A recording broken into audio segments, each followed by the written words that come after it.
Hello friends, welcome back to cinema secrets. இன்னைக்கு இந்த வீடியோவில் நான் பேச போகிறது ரொம்ப இன்ட்ரெஸ்டிங்கான ஒரு விஷயம் நண்பர்களே. அது என்ன மேட்டர் அப்படின்னு பார்த்தீங்கன்னா, நம்ம அண்ணன் அனகோண்டா இருக்கார் பார்த்தீங்களா, விஷால் அவர்கள். இவர் செய்த லீலைகள் மற்றும் அட்ராசிட்டிஸ் இது வரைக்கும் நீங்கள் கேள்விப்படாத கொஞ்சம் கேள்விப்பட்ட பல இன்ட்ரெஸ்டிங்கான விஷயங்களை பற்றி இந்த வீடியோவில் நான் பேச போகிறேன். அதெல்லாம் கேட்கறதுக்கே ரொம்ப தமாசா இருக்கும். இருந்தாலும் இந்த மனுஷனை ஒரு விஷயத்தில் நம்ம பாராட்டி ஆகணுங்க.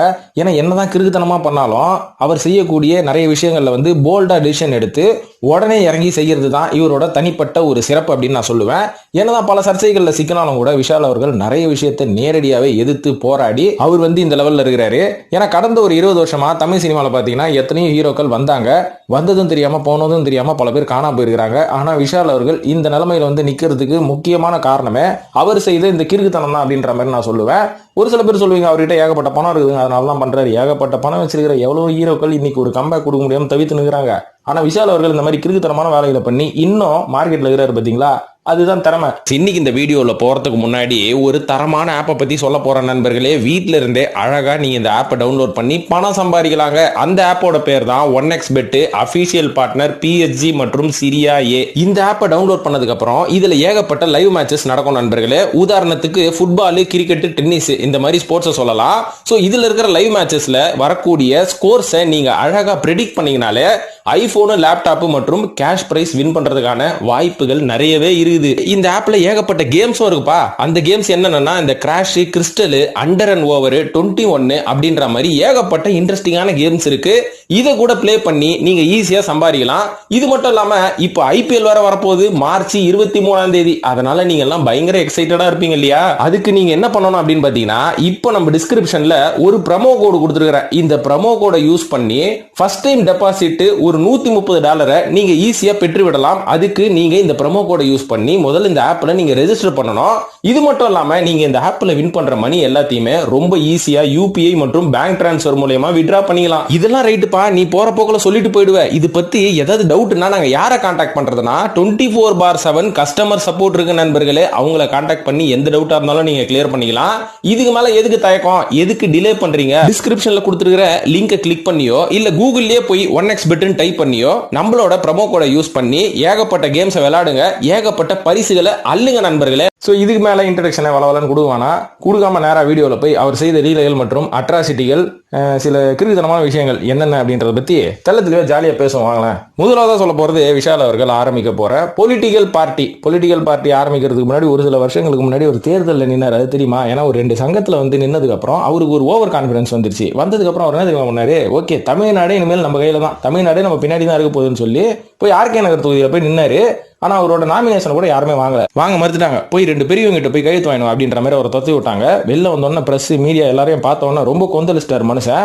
ஸோ இது ஒரு கிறுக்குத்தனமான விஷயமாக இருந்தாலுமே கூட அவரோட போல்டான அட்டம்ப்டை நம்ம ரொம்ப பாராட்டி ஆகணும் இல்லையா? ஏன்னா பாருங்க, எந்த இடத்துல வேணாலும் நான் எங்க வேணாலும் போய் நிற்பேன், எந்த சங்கமா இருந்தாலும் போய் நிற்பேன், ஏன்னா நானும் மதுரைக்காரன் தான்டா அப்படின்ற ஒரு நினைப்பு அவருக்கு சினிமாவையும் தாண்டி உண்மையாவே பர்சனல் லைஃப்ல இருக்குது. இதனைத் தொடர்ந்து விஷால் அவர்கள் சமீபத்தில் ஒரு பெரிய அலப்பறை ஒன்று கிளம்பினார். என்னன்னா, தளபதி விஜய் அவர்கள் தமிழக வெற்றி கழகம் அப்படின்ற ஒரு கட்சி ஆரம்பிக்க போறேன் அப்படின்னு தான் சொன்னாரு. அதுல விஷால் அவர்கள் கொடியோட நின்ட்டாரு. என்ன மேட்டர் அப்படின்னு கொஞ்சம் விசாரிச்சு பார்த்தாரு. இது கட்சி கொடி கிடையாதுப்பா, இது என்னோட ரசிகர் மன்ற கொடி. ஏன்னா இது வரைக்கும் நான் ரசிகர் மன்றமாலாம் நடத்திட்டு வரல, ஒரு நற்பணி இயக்கமா தான் நடத்திட்டு வரேன். நம்மள ஆச்சரிய கடலில் மூழ்கடித்தார். இது மட்டும் இல்லாம ரசிகர் மன்றத்தை ஒரு நற்பணி இயக்கமா தான் இவர் போற போக்குல மாத்தி விட்டு சும்மா தமாஸ் பண்ணுகிறாருப்பா அப்படின்ற மாதிரி தான் நம்ம கேள்விப்பட்டோம். அதுக்கப்புறம் கொஞ்சம் விசாரிச்சு பார்த்ததுக்கு அப்புறம் தான் தெரியுது, இவரோட ரசிகர் மன்றத்தை மக்கள் நல இயக்கம் அப்படின்ற மாதிரி மாத்தி அவளோட தாயார் பேரான தேவி அப்படின்ற பேர்ல ஒரு அறக்கட்டளை ஆரம்பிச்சு ஏகப்பட்ட பேருக்கு படிப்புதவி, அதுக்கப்புறம் விவசாயிகளுக்கு தொழில் உதவி, இந்த மாதிரிலாம் நிறைய பண்ணிட்டு இருக்கிறாராம். பாருப்பா, நம்மளுக்கே தெரிலப்பா. அவரை நம்ம காமெடி பீஸா தான் பார்த்துட்டு இருக்கோம்.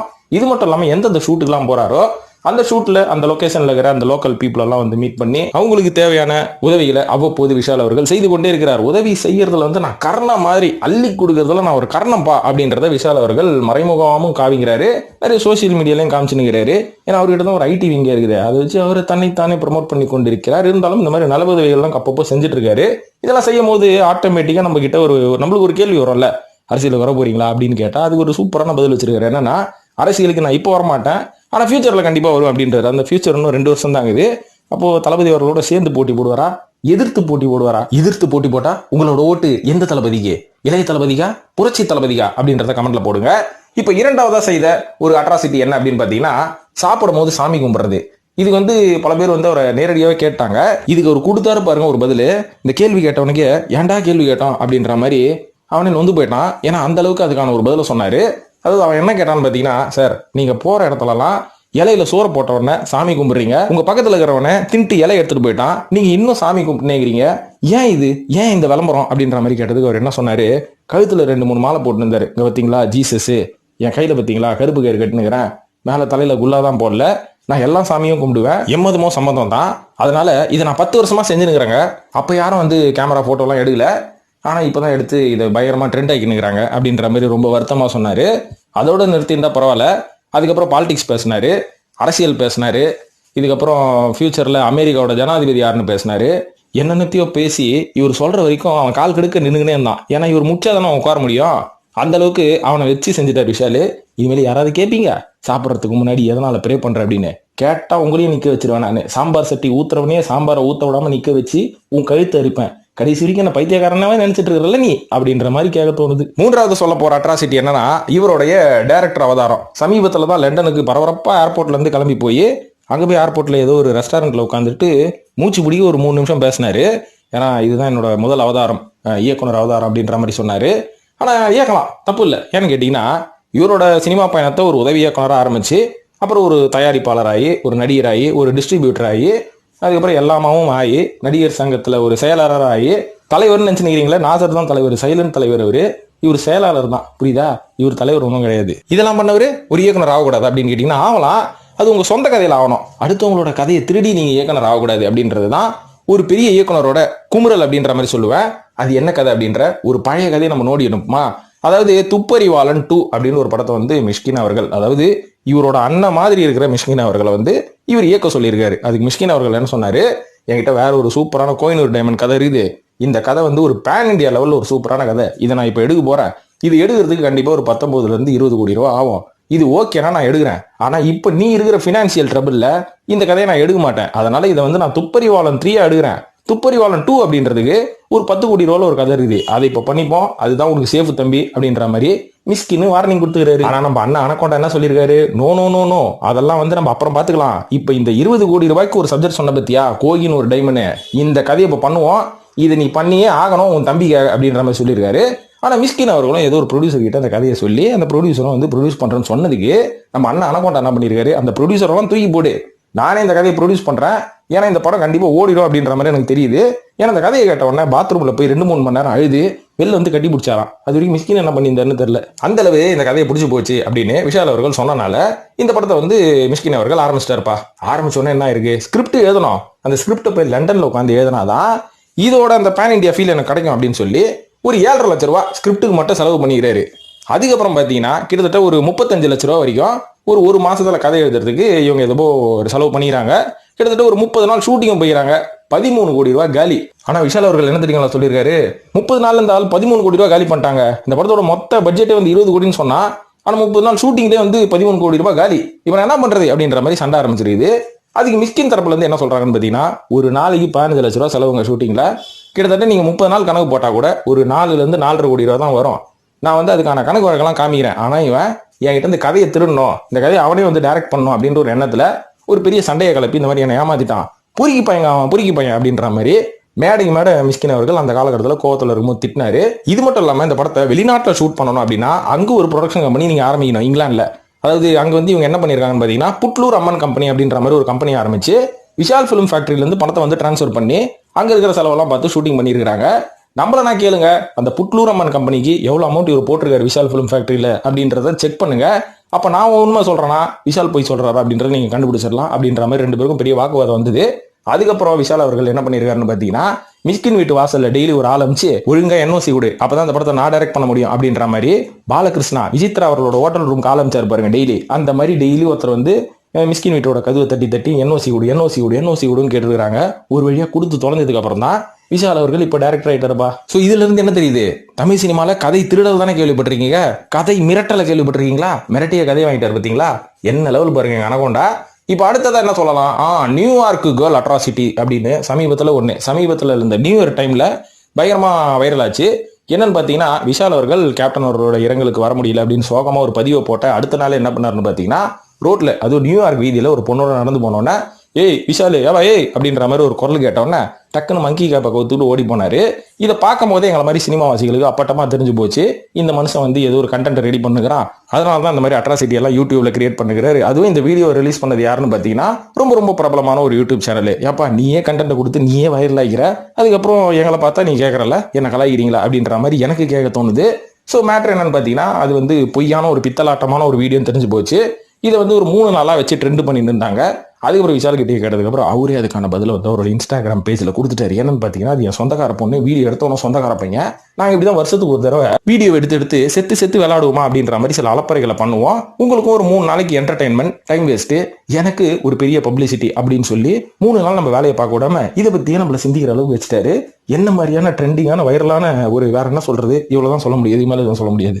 அது சரி, இப்போ இவரோட காதல் மேட்டரில் வரலாம். இவரோட காதல் லீலைகளை பற்றி சொல்லலாம். ஏன்னா இவரோட வாழ்க்கையில் ஏகப்பட்ட காதல்கள் இருந்திருக்கு, கான்ட்ரோவர்சிஸும் இருந்திருக்குது, நிறைய சர்ச்சைகள், அஃபேர்ஸ், ஏகப்பட்ட விஷயங்கள்லாம் இருந்திருக்கு இல்லைங்களா. எல்லாமே கொஞ்சம் பழைய கதையாக இருந்தாலும் பேசுறதுக்கு ரொம்ப புதுசாக இருக்கும். ஏன்னா நிறைய இன்ட்ரெஸ்டிங்கான புது விஷயங்களெல்லாம் இதுக்குள்ளேயே நான் நிறைய இன்க்ளூட் பண்ணி விடுறேன். ரொம்ப ஸ்பைஸ் நோட்டாக இருக்க போகுது, அதனால அதை பற்றி கொஞ்சம் பேசுவோமா. ஃபர்ஸ்ட் வரலட்சுமி சரத்குமார், எப்படியோ நிக்கோலாய் கூட நிச்சயதார்த்தம் ஆயிடுச்சு, குடிசீரம் கல்யாணம் ஆகிடும். ஏப்பா விஷாலு நீ தானே ஃபர்ஸ்ட் ஓட்டின்னு இருந்த, என்ன ஆச்சுப்பா அப்படின்னு கேட்டீங்கன்னா சொல்றேன். அது ஒரு காலகட்டத்தில் அவங்களுக்கு சின்ன வயசுல இருந்து ஒரு நல்ல ஃப்ரெண்ட்ஷிப் ஆரம்பிச்சு, அதுக்கப்புறம் அவங்க வந்து படிப்படியாக வளர்ந்து லவ்வர் ஆனதுக்கப்புறம் நல்லா லவ் பண்ணிட்டு இருந்தாங்க. அப்படியே பெரிய கான்ட்ரோவர்சியும் வந்தது, 2 பேரும் கல்யாணம் பண்ணி போறாங்க அப்படின்னு வந்ததான் விஷால் அவர்களுக்கு ஒரு பதவி ஆசை. அது என்ன பதவி ஆசைன்னு பார்த்தீங்கன்னா நடிகர் சங்க பதவி ஆசை. இதை தூண்டி விட்டது யார் அப்படின்னு பார்த்தீங்கன்னா நடிகர் சிவகுமார் அவர்கள். அவர் பாட்டு தூண்டி விட்டுட்டு செல்ல தட்டி விட்டு போயிட்டே இருந்தாரு. மாட்டிக்கினது யாருன்னு பார்த்தீங்கன்னா நம்ம அண்ணன் அனகோண்டா தான். ஏன்னா சிவகுமார் அவர்கள் தான் என்ன பண்ணியிருக்காருன்னு பார்த்தீங்கன்னா நடிகர் சங்கத்தில் ஏதோ ஒரு சலசலப்பு இருக்கு, எனக்கும் ராதிகாவுக்கும் ஒரு பெரிய பஞ்சாயத்து ஆயிடுச்சு, ராதிகாவை என்ன அசிங்கப்படுத்திட்டா, அவரோட புருஷன் தான் வந்து நடிகர் சங்க தலைவர் ஆகிறான், எல்லாத்தையும் அச்சு நொறுகிறம்பர், நான் ஒருத்தனை கலப்பி விடுறம்பர் அப்படின்னு விஷால் அவர்களை கலப்பி விட்டார். நம்மளால தான் கலப்பி விட்டா பொங்கிடுவாரு. அந்த மாதிரி பொங்கன விசால வச்சு இவர் என்ன பண்ணாருன்னு பார்த்தீங்கன்னா உடனடியாக நீங்க நடிகர் சங்க எலெக்ஷன்ல நில்லுங்க, உங்களோட அணியின் பெயர் பாண்டவர் அணி. ஸோ பாண்டவர் அணியோட மெயினான ஒரு ஃபோக்கஸே என்ன அப்படின்னு பார்த்தீங்கன்னா வார். நீ believe in war, believe in வார். நீங்க வந்து போருக்கு போற மாதிரி போய் எதிர்த்து நின்று இந்த நடிகர் சங்க எலெக்ஷன்ல ஜெயிச்சிருங்க. அது விஷாலே நீ தலைவரா நிற்காத, நீ செயலாளரா நில்லு, நாசரி நீ தலைவரா நில்லு, ஆனா எல்லா வேலையும் விஷால் அவர்கள் தான் பார்க்கணும் அப்படின்ற மாதிரி ஒரு கட்டளையை போட்டதுக்கு அப்புறம் இவரும் போய் பொங்கி போய் நின்னதுல இவர் வந்து எலெக்ஷன்ல நின்று ஜெயிச்சிட்டாரு. ஆனா காதல் புட்டுச்சு. வரலட்சுமி என்ன பண்ணிட்டாங்க, எங்க அப்பாவே நீ தோகச்சிட்டியா, இனிமேல் என் பக்கமே வராது அப்படின்னு சொல்லி பிரேக்கப் ஆயிடுச்சாம்பா. இப்படிதான் பிரேக்கப் ஆச்சுன்னு சொல்றாங்க. அதனால நானும் அதை சொல்லிட்டேன். இரண்டாவது இவர் மாட்டினது ஸ்ரீரெட்டி மேட்டர்ல தான். அதாவது ஸ்ரீரெட்டி மேட்டர்ல நேரடியா மாட்டாம வேற ஒரு மேட்டர்ல இவர் மாட்டினாரு. அந்த மேட்டரை கேள்விப்பட்ட ஸ்ரீரெட்டி என்ன பண்ணானா, இவளுக்கு ஒரு மேட்டர் தெரிஞ்சதுன்னா அந்த மேட்டரை ஒரு பெரிய யூடியூப் தளத்துல இது ஒரு மேட்டர்னு சொல்லி அவளும் சொன்னா, அதை கேட்டு இது எவ்வளவு பெரிய மேட்டர்னு சொல்லி பெருசா வைரல் ஆகினாங்க அந்த காலகட்டத்தில். அதுக்கு வந்து உன் ஆயுதத்தை எடுத்து உடனே நான் போடுறேன் பாரு அப்படின்ற மாதிரி விஷால் அவர்கள் சமீபத்தில் நடிச்ச ஒரு படத்துலயே அதை போட்டாரு. நான் எந்த மேட்டரை பத்தி பேசுறேன்னு உங்களுக்கு புரியுதா? தெரிஞ்சதுன்னா அது என்ன மேட்டர்ன்றத கமெண்ட்ல போடுங்க. போயாயோ ஊருக்கே தெரிஞ்ச மேட்டர் வந்து நீ கமெண்ட்ல போடுன்ற, வேற வேலையை பாரு. மூணாவதா யாரை சொல்லலாம் அப்படின்னு கேட்டீங்கன்னா அபிநயா அப்படின்ற ஒரு நடிகை தான். ஒரு நல்ல நடிகைங்க, ஒரு ஹோம்லியான நடிகை. அந்த நடிகை பாட்டுக்கு பல படங்கள் நடிச்சிட்டு இருந்தாங்க. இப்ப சரியா சில படங்கள் நடிக்கிறது கிடையாது. திடீர்னு ஒரு சர்ச்சை வந்தது. என்னன்னா விஷால் அவர்கள் அந்த நடிகையை திருமணம் பண்ண போறாருன்னு. ஆனா அந்த நடிகையால உடனே ரியாக்ட் பண்ண முடியல. அதுக்கான பதில விஷால் அவர்களே சொல்லிட்டாரு, நாங்க 2 பேரும் சேர்ந்து ஒரு படத்துல புருஷன் போட்டாட்டே நடிக்க போறோம், அதனால அதோட நிறுத்திக்கோங்க, எங்க 2 பேரும் கல்யாணம் இல்லை அப்படின்னாரு. சோ இந்த சர்ச்சையும் விஷால தேடி ஏன் வந்தது எனக்கே தெரியல. 4வதா கொஞ்ச நாளா லட்சுமி மேனன் அவர்கள் ஓடி நின்றாரு. இவரு ஓட்டிட்டு இருக்கும் போது என்னாச்சுன்னு பார்த்தீங்கன்னா 2 பேரும் சேர்ந்து 2 படத்தில் நடிச்சாங்க. அதுக்கப்புறம் இவங்களுக்கு கூடிய விரைவில் கல்யாணம் அப்படின்ற மாதிரிலாம் பல சர்ச்சைகள் வந்தது. அதுக்கப்புறம் அந்த கல்யாணம் ஏன் நின்று போச்சு அப்படின்ற அளவுக்கு இன்னைக்கு ஒரு பெரிய விளக்கம் எங்கேயுமே கிடைக்கல. இருந்தாலுமே கூட எல்லாம் நல்லா போயிட்டு இருக்கும்போது சிறப்பான ஒரு விஷயம் நடந்தது. என்னன்னு பார்த்தீங்கன்னா ஹைதராபாத்தை சேர்ந்த அனிஷா அல்லா ரெட்டி அப்படின்ற ஒரு பொண்ணோட விஷால் அவர்களுக்கு நிச்சயதார்த்தம் நடந்தது. இந்த பொண்ணை கல்யாணம் பண்ணிக்க போறாரு அப்படின்ற மாதிரியும் விஷயம் வந்தது. ஆனா இவங்களோட நிச்சயதார்த்தத்தோட நின்று போன இந்த கல்யாணத்துக்கு முக்கியமான காரணம் என்னன்னு பார்த்தீங்கன்னா லட்சுமி மேனன் அனிஷா அல்லா ரெட்டிக்கு ஃபோன் பண்ணி இவரையா கல்யாணம் பண்ண போற, சூப்பர் பண்ணு அப்படின்ற மாதிரி எதையோ ஒன்றத்தை கொளுத்தி போட்டனாலதான் அனிஷா அல்லா ரெட்டி உடனடியாக இந்த திருமணத்தை நிறுத்தி விட்டார் அப்படின்ற மாதிரி ஒரு சர்ச்சை வந்தது.